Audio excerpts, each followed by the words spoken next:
तर दिवाळीमध्ये आपण फराळ करून दमलेलो असतो आणि दिवाळी झाल्यावर फराळ खात खात कंटाळा येतो। तर बऱ्याचदा आपल्या घरात भाजीपालाही नसतो। अशा वेळेस भाजी काय करावी हे टेन्शन आपल्याला असतंच। तर सगळ्यात मोठा प्रश्न असतो की दुपारी कोणती रस्साभाजी बनवू। त्यासाठी आज मी अगदी झटपट तयार होणारी साधी सोपी अशी चुलीवरची पाटवडीची रस्साभाजी दाखवणार आहे। अगदी सोपी आणि झटपट तयार होणारी आहे। नमस्कार मंडळी, Shriraj recipe and vlogs YouTube चॅनलमध्ये मी कौशल्या गायकवाड तुमचं अगदी मनापासून स्वागत करते। तर पाटवडीची रस्साभाजी बनवण्यासाठी सगळ्यात आधी वाटण करून घ्यायचं आहे।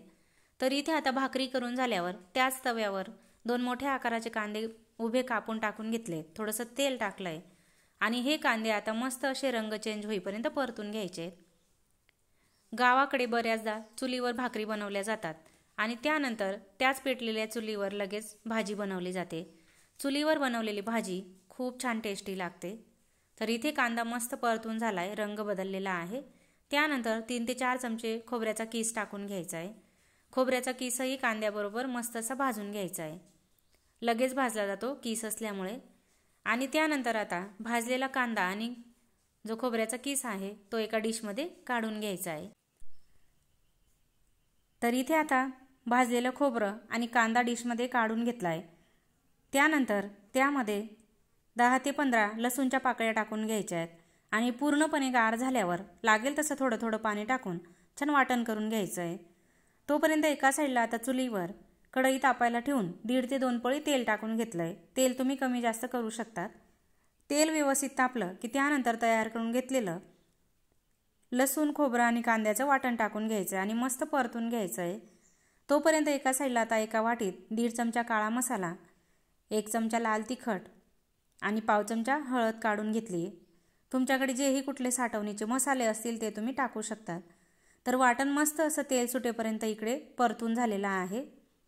बऱ्याचदा गावाकडे चुलीवर भाज्या बनवल्या जातात, ते खूप टेस्टी लागतात।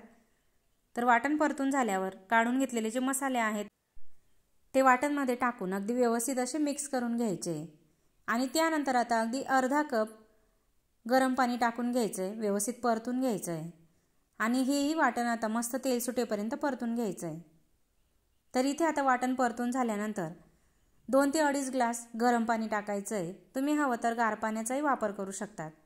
चवीनुसार मीठ टाकून घ्यायचंय आणि आता हा जो रस्सा आहे तो छान असा उकळू द्यायचा आहे। छान अशी उकळी फुटायला पाहिजे या रश्शाला। तोपर्यंत आता इथे एका मोठ्या वाटीमध्ये 1 लहान वाटी भरून बेसन पीठ घ्यायचं आहे। बेसन पीठ तुम्ही कमी जास्त करू शकता, तुम्हाला पाटवड्या किती प्रमाणात करायच्या आहेत। चवीनुसार मीठ टाकून घ्यायचं आहे, पाव चमचा हळद, 1 चमचा लाल तिखट आणि पाव चमचा जिरं टाकून घ्यायचं आहे। तुम्ही यामध्ये हवं तर लाल तिखटचं प्रमाण कमी जास्त करू शकतात तुमच्या आवडीनुसार। तर सर्व साहित्य टाकून झाल्यावर लागेल तसं थोडं थोडं पाणी टाकून छान असा घट्टसर गोळा करून घ्यायचा आहे। लक्षात ठेवा, बेसन पीठ भिजायला अगदी कमीत कमी पाणी लागतं। तर छान गोळा भिजवून झालेला आहे। त्यानंतर इथे आता पोळपाट घेतलाय आणि पोळपाटला भरपूर असं तेल लावून घ्यायचंय। सुरुवातीला बरेच जण या पाटवड्या पीठ लावून लाटतात, परंतु तेल लावून जर लाटल्या अगदी छान पातळसर अशा या पाटवड्या येतात।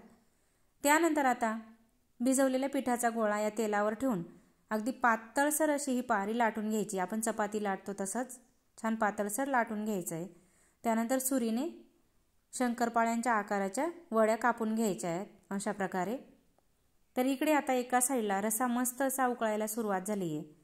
तर आपण कापून घेतलेल्या ज्या पाटवड्या आहेत त्या अशा प्रकारे एक एक काढायच्या आणि उकळत्या रश्श्यामध्ये टाकायच्या आहेत। लक्षात ठेवा, पाटवड्या टाकताना रस्सा उकळलेलाच असला पाहिजे, उकळी फुटलेली पाहिजे रश्शाला, मग या पाटवड्या रश्शामध्ये सोडायच्या आहेत। तर 2-2, 3-3 अशा पाटवड्या उचलून सर्व पाटवड्या या रश्शामध्ये सोडून घ्यायच्या आहेत। व्यवस्थित मिक्स करायचं आहे आणि आता ही रस्सा भाजी 8 ते 10 मिनिट मस्त अशी उकळू द्यायची आहे। ही भाजी जेवढी छान उकळवाल तेवढी या भाजीची चव छान लागते। सगळ्यात शेवटी भरपूर अशी बारीक कापून घेतलेली कोथिंबीर टाकली आहे।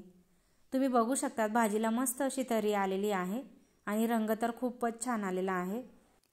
चला तर मग आजची मस्त तर्रीदार झणझणीत अशी पाटवडीची रस्सा भाजी तुम्हाला कशी वाटली ते मला कमेंटमध्ये नक्की कळवा आणि रेसिपी जर आवडली असेल एक लाईक करून तुमच्या मित्रपरिवारासोबत नक्की शेअर करा। आणि अशाच नवनवीन रेसिपी बघण्यासाठी श्रीराज रेसिपी अँड व्लॉग्स या यूट्यूब चॅनलला सबस्क्राईब करायला विसरू नका. धन्यवाद.